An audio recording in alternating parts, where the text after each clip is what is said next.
Senator, after President Obama declared his new policy of airstrikes and humanitarian airdrops, you sent out this tweet. Let's put it up on the screen. The actions announced tonight will not turn the tide of battle.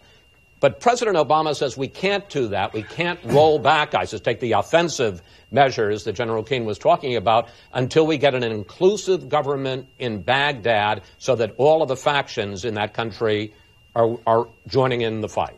Well, that's not accurate. When I look at the map that General Keane described, I think of the United States. I think of an American city in flames because of the terrorist ability to operate in Syria and Iraq.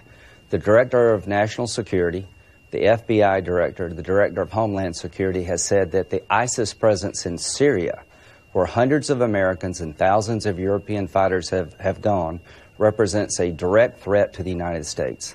And now their enclave in Iraq. So, Mr. President, you have never once spoken directly to the American people about the threat we face from being attacked from Syria, now Iraq.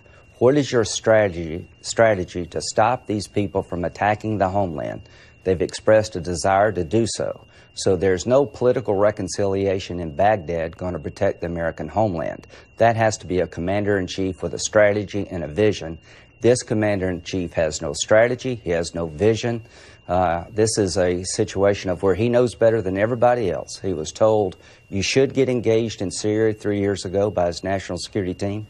He said no. His military commander said you should leave troops in Iraq as an insurance policy, and he got to know. So what do you think we're accomplishing with these very targeted, very limited airstrikes against, as I say, an individual artillery piece in Erbil or a specific vehicle outside Mount Sinjar? A bad news story. He's trying to avoid a bad news story on his watch. This is not a replacement for a strategy to deal with an existential threat to the homeland. To every member of Congress, you've been told by every major intelligence leader in our nation that we're threatened, the homeland's threatened by the presence of ISIL in Iraq and Syria. To change that threat, we have to have a sustained air campaign in Syria and Iraq. We need to go on offense. There is no force within the Mideast that can neutralize or contain or destroy ISIS without at least American air power. Mr. President, be honest with the American people about the threats we face. To the members of Congress who say stop, what is your alternative if we stop to protecting the homeland? Senator Graham, are you saying we should go back to war in Iraq? I'm saying that Iraq and Syria combined represent a direct threat to our homeland. The day the president raised his right hand to become president for a second time, his constitutional responsibility as commander-in-chief trumps any political promise. What is going on in Washington when the FBI director, when the head of national intelligence, the CIA, the Homeland Security Secretary, tells every member of Congress, including the president, we're about to be attacked in a serious way because the threat emanating from Syria and Iraq?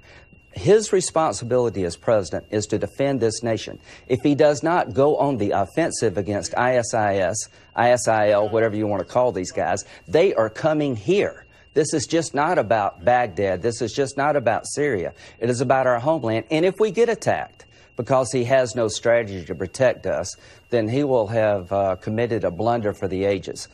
3 years ago, Mr. President, you were told by your national security team, get involved, arm the rebels, because this problem will grow. You said no. You've made many, many bad bets. Your strategy is failing. You told us bin Laden's dead, we're safe. Since bin Laden has died, there are more terrorist organizations with more safe havens, with more money, with more weapons and more capabilities to attack the homeland than there was before 9/11. Mr. President, if you don't adjust your strategy, these people are coming here.